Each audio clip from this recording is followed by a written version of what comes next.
মাত্র 10,199 টাকার একটা স্মার্টফোন নিয়ে আমরা চলে আসলাম একদম গরমের ভিতরে ছাদে। এটা আমাদের দেশি ব্র্যান্ডের স্মার্টফোন সিম্ফনির ইনোভা 20। এটার ডিজাইনটা আইফোন এর একটা ভাইব আছে। হ্যাঁ, দেখতে সুন্দর। 90 হার্টজ এর প্যানেল আছে। তারপরে এটার মোটামুটি একটা ভালো মানের ক্যামেরা, প্লাস এইটাতে আমরা দেখতে পাই 18 ওয়াটের চার্জার এবং 5000 mAh এর ব্যাটারি রয়েছে। এই সমস্ত মিলেই সিম্ফনির এই 10,999 টাকার স্মার্টফোন। ফোনটা কম দামি হলেও বক্স কোয়ালিটি কিন্তু মোটামুটি সবকিছুই আছে। ইভেন আমরা সাথে একটা ইয়ারফোনও পেয়েছি, যে বিষয়টা এখনকার দিনের স্মার্টফোনে একদমই দেখা যায় না আর কি। আর ডিজাইনের দিক থেকে যেমনটা বলছিলাম, দেখতে অনেকটা আইফোন একটা ভাইব দিবে, বিশেষ করে ক্যামেরা সেটআপ বা ক্যামেরা মডিউলের কারণে মূলত।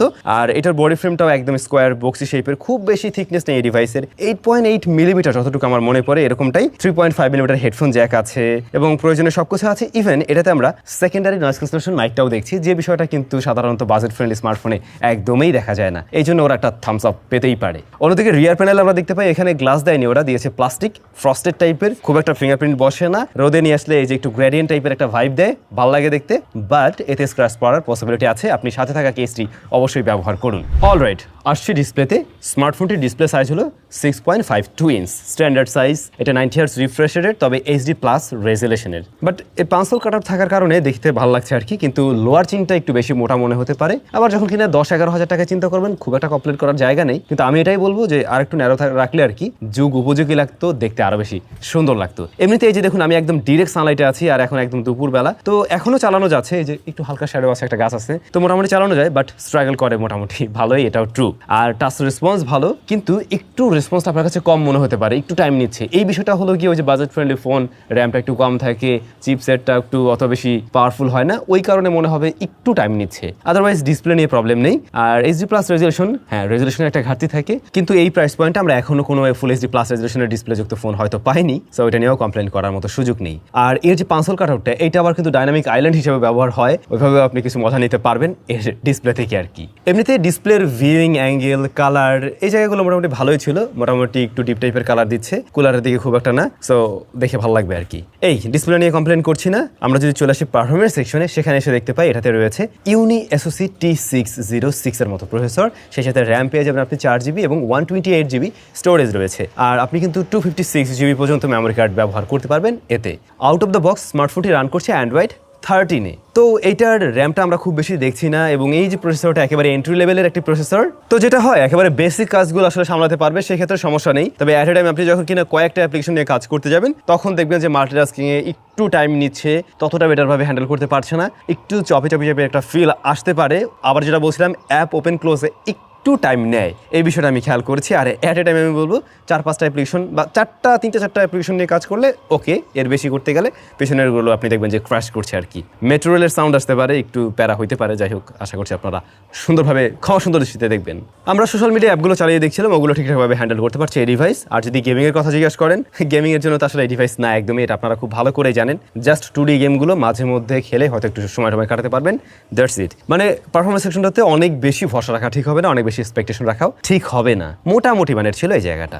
রিয়ারে দেখে মনে হচ্ছে 3টা শুটার, আসলেও 3টা সেন্সরই আমি দেখতে পাই, তবে মেইন শুটারটাই মেইন, বাকিগুলো যে সহকারী সেন্সর হিসেবে কাজ করে। মেইন শুটার হলো 52 মেগাপিক্সেলের, আর সামনেটা হচ্ছে গিয়ে 8 মেগাপিক্সেলের আর কি। এই স্মার্টফোনটা দেখলাম একটু কালারফুল টাইপের ছবি দেয়, একটু ভাইব্রেন্ট টাইপের প্রেজেন্ট করে, যে বিষয়টা ম্যাক্সিমাম স্মার্টফোনে আমরা হয়তো খেয়াল করি। আর এটা ডাইনামিক রেঞ্জ ততটা বেটার ছিল না, তারপরে মোটামুটি হ্যান্ডেল করার ট্রাই করে আর কি। কিন্তু কন্ট্রাস্টি হওয়ার একটা প্রবণতা আছে, বিশেষ করে শ্যাডোর দিকে অনেকটাই কন্ট্রাস্টি রাখছিল আমার কাছে। এর ছবিগুলো একটু সফটও লেগেছে, আর একটু বেটার রিটেল আসলে ভালো লাগতো আর কি। তবে এটাও ঠিক, যখন কিনা আপনি বিবেচনা করবেন 10-11 হাজার টাকার স্মার্টফোন হিসাবে বা অন্যদের সাথে কম্পেয়ার করবেন, তখন এইটা মোটামুটি একটা স্ট্যান্ডার্ড জায়গায় কিন্তু থাকবে। সেই জায়গা থেকে খুব একটা পিছিয়ে রাখতে পারছেন না, বেশ কিছু ডিভাইস থেকে এগিয়ে থাকবে। আবার ওদেরই নিজস্ব ডিভাইস আছে, তাদের সাথেও হেড টু হেড কম্পিটিশন দেয়, এই হচ্ছে গিয়ে অবস্থা। আর লো লাইটে খুব একটা ভালো রেজাল্ট পায়নি, সেক্ষেত্রে অনেকটা সফট করে ফেলে, নয়েজ গ্রেনেড দেখাও পাওয়া যায়, ততটা ভালো ছিল না ইনডোর বা লো লাইট কন্ডিশনের ছবি। স্মার্টফোনে যদি আমরা পোর্ট্রেট মোডে ছবি নিয়েছিলাম, এজ ডিটেকশনে মিসম্যাচ করে ক্রিটিক্যাল সিচুয়েশনে, প্লাস আমরা দেখছিলাম ব্যাকগ্রাউন্ড ব্লারনেসটা আর্টিফিশিয়াল লাগে অনেকটাই, কালারও কিছুটা শিফট করে। ফ্রন্ট ফেসিং ক্যামেরাটা হালকা ওয়ার্মের দিকে টোন দিয়ে ছবি দেয়, এবং সেখানেও মেইন ক্যামেরার মতো ডিটেল আমার কাছে একটু কম লাগছে আর কি। যদি আউটডোর এরকম সিনারিওতে ছবি তুলেন, মোটামুটি যেখানে ভালো লাইট, তখন ভালো ডিটেলের ছবি পাচ্ছেন আর কি। ভিডিও রেকর্ড করা যায় সর্বোচ্চ 1080p 30 fps এ। স্ট্যাবিলিটি নামক একটা অপশন আছে, যদিও তাতে স্ট্যাবল হয় না, মানে সেই ভিডিওই আসে। আর এক্সপোজার ব্যালেন্সেও কিছুটা ইস্যু আছে আর কি, ভিডিও খুব একটা ভালো লাগেনি আমার কাছে আর কি। তো ক্যামেরাটাকে আমরা বলবো এই প্রাইস পয়েন্টের একটা ডিসেন্ট ক্যামেরা।